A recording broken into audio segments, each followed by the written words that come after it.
अस्सलाम वालेकुम। कह रहे थे या मत हजूर ज़रा दूर रहता हूँ मस्जिद से, इसलिए मतलब इधर आते आते मुश्किल हो जाती है कि हर जुमा मस्जिद में अदा किया जाए।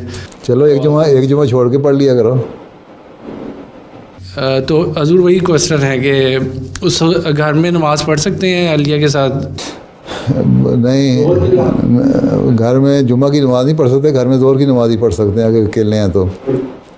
अगर आप 3 आदमी हैं घर में, अगर शादीशुदा है और 3 आदमी हैं तो घर में नमाज़ पढ़ लें। मैं घाना में होता था, एक जगह मैं गांव में रहता था, वहाँ कोई अहमदी नहीं था हैं, तो हम मियाँ बीवी और एक और था, एक स्टूडेंट था, या कभी एक दफ़ा मिशनरी कोई आ जाता था, तो हम 3 आदमी जुमा पढ़ लिया करते थे। अगर 3 आदमी मिल जाते हैं तो ठीक है, जुमा पढ़ लें, नहीं तो ज़ोहर की नमाज़ पढ़ लें। अजय कहने थे, कल ही मैंने वाक़या सुनाया कि वो औरतें पैदल 8 किलोमीटर चल के जुमा पढ़ने आती थी, तो आप तो फिर कार में बैठ के शुरू करके 10-20 किलोमीटर आएंगे। कितनी दूर है?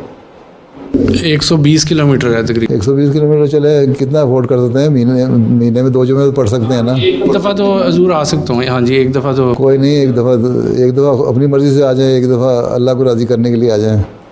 जी हजूर। ठीक है, ठीक है, ठीक है जी, जज़ाकल्लाह।